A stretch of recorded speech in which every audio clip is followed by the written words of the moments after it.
알면서도 어색하니까 인사 나눴습니다.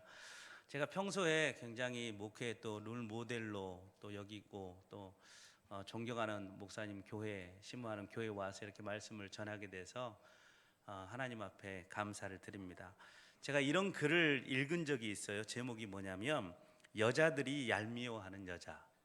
그러니까 10대 때는 예쁜데 공부도 잘하는 여자, 20대 때 성형수술 했는데 티 안 나고 예쁜 여자, 30대 결혼하기 전에 실컷 놀았는데 시집가서 잘 사는 여자, 40대 밤낮 쇼핑하고 노는데 자식이 대학도 잘 들어가는 여자, 50대 먹어도 살 안 찌는 여자, 60대 타고난 건강에 돈까지 많은 여자, 70대 자녀들이 효도하고 게다가 남편까지 멀쩡한 여자, 80대 이상 아직도 살아있는 여자.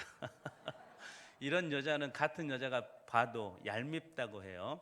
자, 옆에 분 한번 찾아보실래요? 그렇게 한번 인사 나눠볼게요. 나 얄미워? 한번 해볼까요?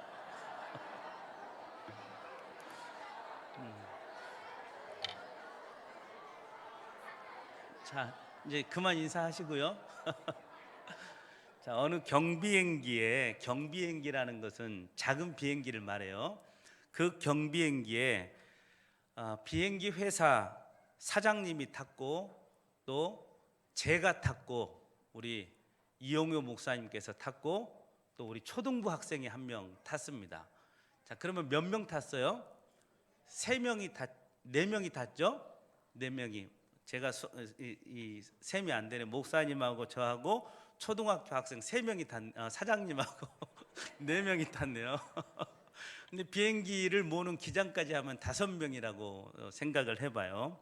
자, 기장이 급히 나오더니만은 이 비행기는 정비 불량으로 5분 뒤에 폭발합니다. 낙하산은 3개밖에 없습니다. 제가 착용법을 가르쳐 드리겠습니다 하더니 낙하산 하나를 입고 뛰어내려 버리는 거예요. 탈출해 버려요. 그 경비행기 회사 그러니까 그 기장이 뛰어내리는 거 보고 저도 그냥 잽싸게 순발력 있게 하나를 메고 뛰어내렸어요. 그러니까 저도 살았죠. 이제 남은 사람은 우리 초등부 학생하고 우리 목사님 남았죠. 그럼 낙하산이 3개 있었는데 이제 몇 개 남았어요? 하나 남았어요. 이게 큰일 난 거죠. 그래서 목사님이 우리 학생에게 말하는 거예요. 아가야, 네가 뛰어내려라. 그 학생이 그러는 거예요. 목사님, 우리 둘 다 살 수 있습니다.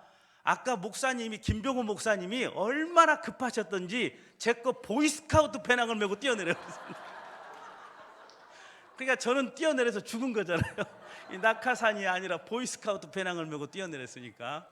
그래서 목사님하고 우리 초등부 학생은 살았다라고 그냥 제가 만들어낸 이야기인데, 자, 이 사건에서요, 저는 잔머리 굴리다가 죽었잖아요. 뛰어내려서 보이스카우트 배낭을 메고 뛰어내려서.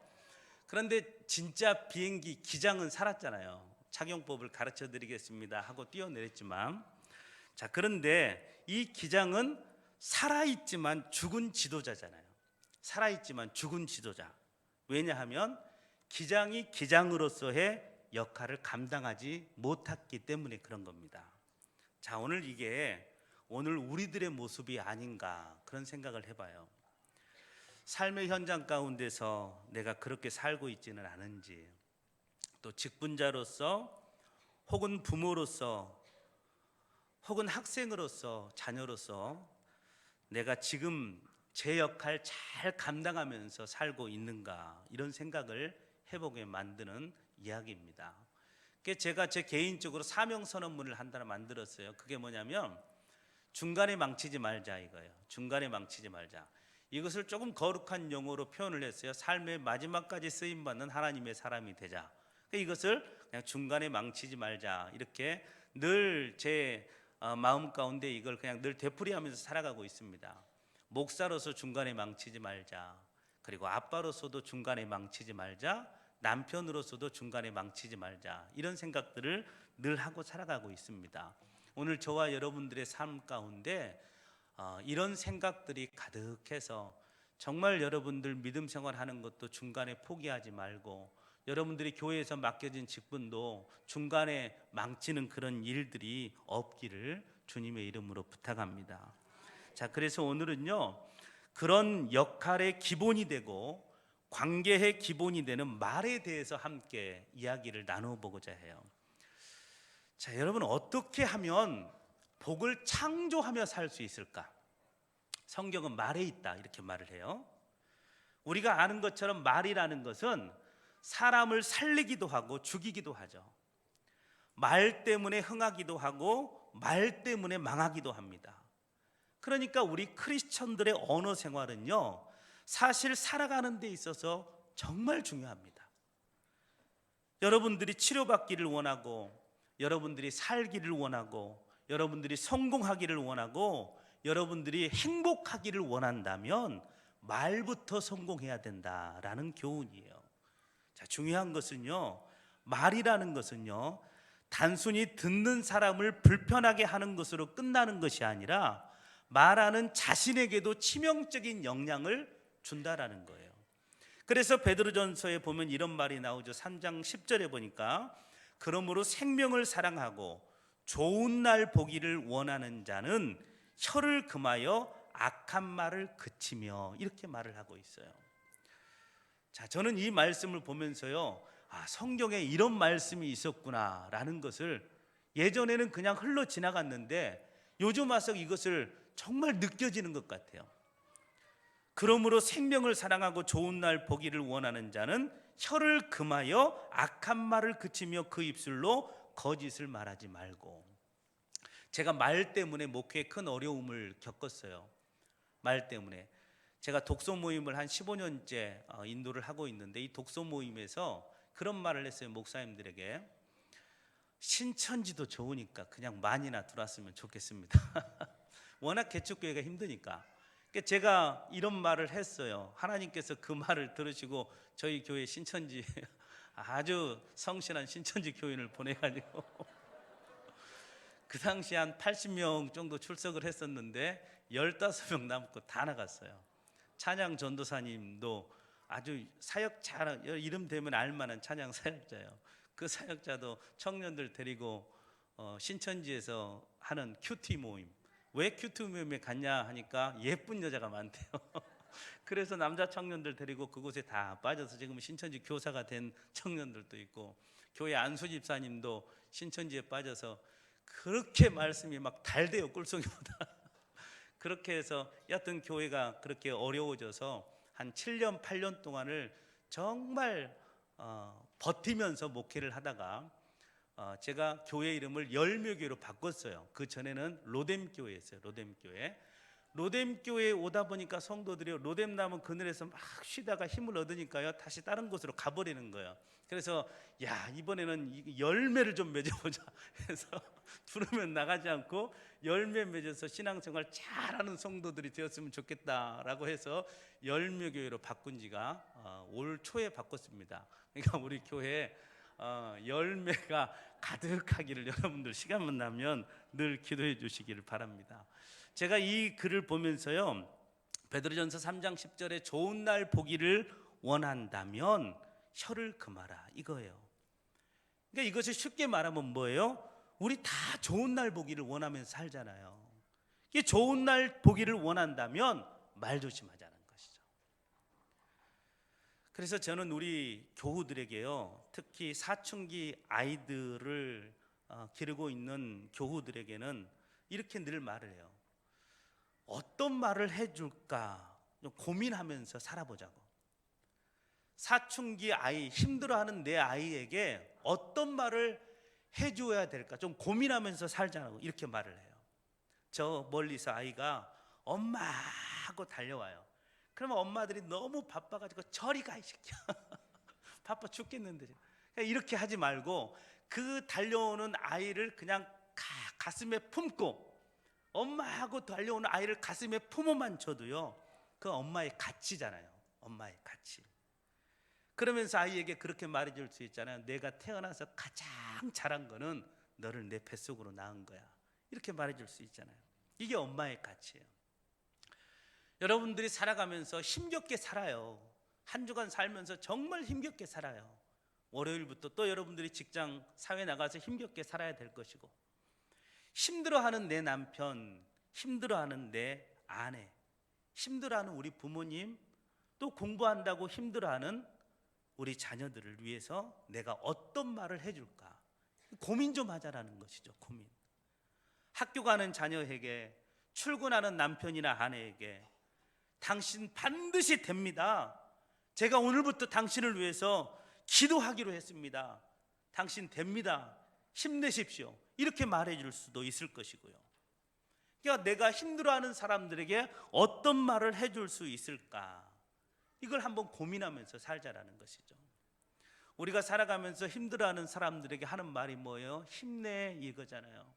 그런데 이 힘내라는 말보다도 더 좋은 말이 뭐냐면 힘들지 하면서 커피 한 잔 내주는 게 더 좋은 말이래요. 그래서 여러분 옆에 계신 분들에게 늘 교회 오면 힘들지 커피 한 잔 이렇게 대접할 수 있는, 집에서 그런 말 하면 안 돼요. 집에서 힘들지, 너 때문에 힘들어 그렇게 말할 수 있기 때문에. 자, 그래서 저는 어린 자녀가 있는 분들에게는요, 제가 기도문을 하나 적어서 드렸어요. 이렇게 늘 읽으라고. 외울 수 없으면, 머리가 나빠서 못 외우면. 저도 머리가 나빠서 잘 못 외워요. 그래서 제가 이렇게 읽어요. 하나님, 이 아이가 꿈에서라도 하나님 만나게 해주시고 평안한 밤 되게 해주십시오. 이 아이의 다리가 이 민족을 위해 일하게 해주시고, 이 아이의 손이 기도하는 손, 좋은 일 하는 손이 되게 해주시고, 이 아이의 입이 축복의 일을 하는, 축복의 말을 하는 입술이 되게 해주시고, 용기를 주고 위로를 주는 입술이 되게 해주시고, 이 아이의 머리에 지혜를 주셔서 이 세상을 헤쳐나가게 해주시고 하나님께 쓰임받는 두뇌로 만들어 주십시오. 이렇게 늘 읽어라도 주라고 이렇게 말을 합니다. 자, 왜 이런 말씀을 드리냐면, 오늘 본문에 보니까 입술의 열매를 창조하는 자, 이 단어를 쓰고 있기 때문에 그래요. 우리가 반드시 기억해야 될 것이 있어요. 하나님께서 입술의 열매를 창조하신다라는 거죠. 자, 여기서 사용된 히브리어 단어가 뭐냐면 빠라라는 단어예요. 이 단어는 창세기 1장에서 하나님께서 이 세상을 창조하실 때 사용했던 단어입니다. 중요한 것은 이 단어는요, 항상 하나님을 주어로 하고 있다라는 거예요. 다시 말하면 누가 하시는가? 하나님이 하시죠. 누가 가능하게 하시는가? 하나님이 가능하게 하신다라는 거예요. 하나님이 하시면 없는 데서 있는 것을 만들어내실 수 있다라는 것이죠. 그래서 빠라라는 단어를 사용하고 있습니다. 그러므로 아무리 보잘것없는 존재도요, 하나님께서 하시면 그 어떤 것과도 비교될 수 없는 귀한 존재가 되는 줄로 믿습니다. 그 하나님께서 마가복음 10장 27절에 보니까 이렇게 말씀하셔요. 예수께서 그들을 보시며 이르시되 사람으로는 할 수 없으되 하나님으로는 그렇지 아니하나니 하나님으로서는 다 하실 수 있느니라, 이렇게 말씀하고 있어요. 여러분, 하나님은요, 여러분의 입술의 열매를 창조하는 분임을 믿고 언어의 축복이 있기를 바랍니다. 자, 우리 선조들을 보면요, 복음이 들어오기 이전에 성경은 몰랐어도요, 경험을 통해서 깨달은 것이 하나 있어요. 그게 뭐냐면 말이 원인이 되어서 어떤 결과를 나타낸다라는 것이죠.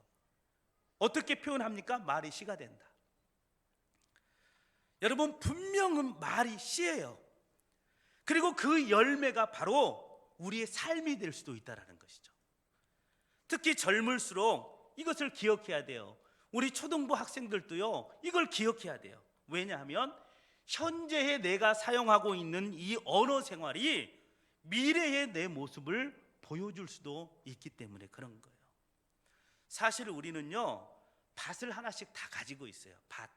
여러분들은 그 밭은요, 말의 씨를 심는 밭입니다. 우리는 이 밭을 가리켜서 인생이다라고 불러요. 이 밭에는 사람들이 날마다 씨를 심는데 때로는 내 자신도 모르게 내 입에서 나오는 말이 뿌려지고 있어요. 중요한 것은 이 밭에는요, 우리가 지금까지 살아오면서 뿌린 모든 말의 씨가 자라고 있다는 것이죠. 어떤 것은 이제 막 싹이 돋아났습니다. 어떤 것은 꽃이 활짝 피었습니다. 또 어떤 것은 열매가 익어서 추수를 기다리고 있습니다. 여러분은 그 중에 어떤 밭에서 이미 열매를 따먹기도 했습니다. 자, 그렇다면 갈라디아서 6장 7절의 말씀을 보면서 우리가 가던 길을 멈추고요, 정말 우리의 눈을 들어서 말의 씨가 자라고 있는 밭을 한번 살펴볼 수 있기를 바랍니다. 사람이 무엇으로 심든지 그대로 거두리라. 자, 무엇을 알 수가 있어요? 축복을 심으면 축복 거둔다는 것이죠. 저주 심으면 저주 거둬요. 누가요? 내가. 악을 심으면 재앙을 거두고요, 칭찬을 심으면 칭찬을 거두고요, 비판을 심으면 비판을 거둔다라는 것입니다. 여러분들이 부정적인 것을 심으면 부정적인 것 거둡니다. 그러나 깨끗한 것 심으면요, 깨끗한 것 거두게 되어 있어요. 더 나아가서 입술의 열매는요, 심은 씨의 질에 따라서도 달라져요. 좋은 씨가 심겨진 밭에는 좋은 열매가 익어가고 있습니다. 그래서 자녀들을 향한 축복은요, 씨가 되어서 축복의 자녀로 열매를 맺게 할 것이고, 믿음의 씨를 뿌린 성도는요, 복된 삶을 추수하게 될 것입니다. 가을에 수확을 많이 하기 위해서 언제 씨를 뿌립니까? 봄에 보통 뿌리잖아요. 그러면 여러분 인생에 있어서 봄이 언제일까요? 성경은 항상 지금이다라고 말을 하고 있잖아요. 지금 뿌리면 되는 거예요. 지금 뿌리면. 중요한 것은 열매는 씨를 뿌린 사람이 추수한다라는 거예요. 다시 말하면 말한 자신이 그 열매를 먹게 된다라는 것이죠. 따라서 다른 사람을 두고 하는 수많은 나쁜 말들, 여러분 입술에서 무심코 나오는 절제되지 못한 언어들 참 많아요. 무심코 나오는 언어들. 저희 교회 집사님 한 분이요, 참 대단하신 분이에요. 제가 민망할 정도로, 지금은 안 그러니까 이런 말씀을 드릴 수 있죠. 집사님 대학원까지 나온 분이에요. 그런데 저하고 이야기하다가요, 그냥 이야기하는데, 상대방 이야기를 하는데 그냥 좋게 인격적으로 이야기하는 게 아니라 제 앞에서 막 그 쌍욕을 하는 거예요. 야, 어떻게 목사 앞에서 나를 어떻게 보면 저런 말들을 저렇게 서슴없이 할 수 있을까? 보니까 그건 그분의 습관이에요. 그래서 그 말 때문에 그렇게 아버지가 물려줬던 엄청난 이 회사도 그냥 말 때문에 다 날려먹고, 지금은 그렇게 힘들게 살고 있는데 말 때문에 교회 청년들한테도 무시를 당했던 경험이 있어요. 우리 교회 청년이 그랬대요. 집사님 지나가다가라도 저 보면 피해 가십시오. 제가 죽여버릴 수 있습니다.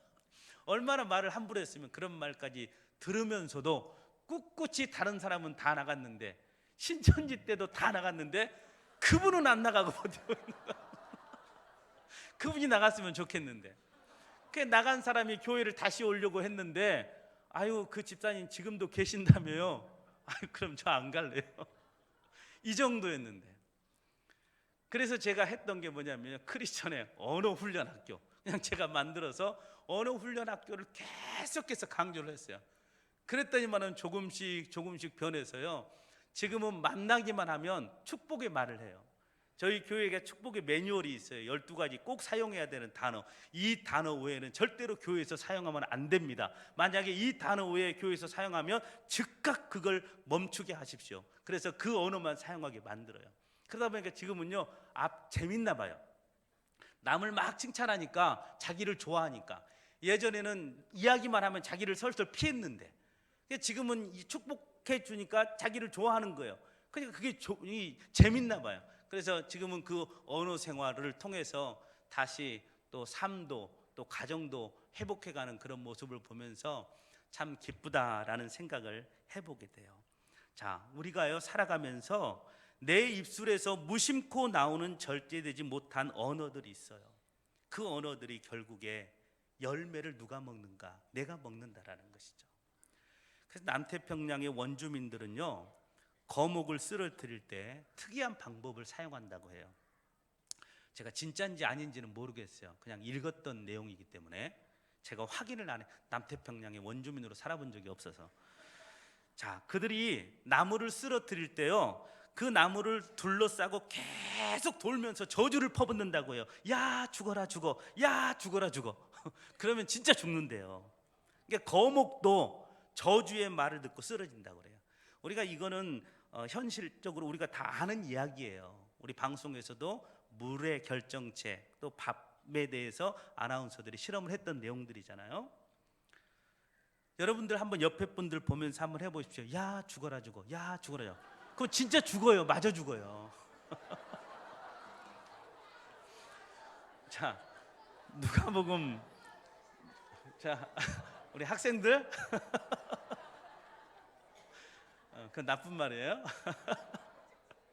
자, 누가복음 6장 45절에 보니까요, 선한 사람은 마음에 쌓은 선에서 선을 내고 악한 자는 그 쌓은 악에서 악을 내나니 마음에 가득한 것을 입으로 말합니다.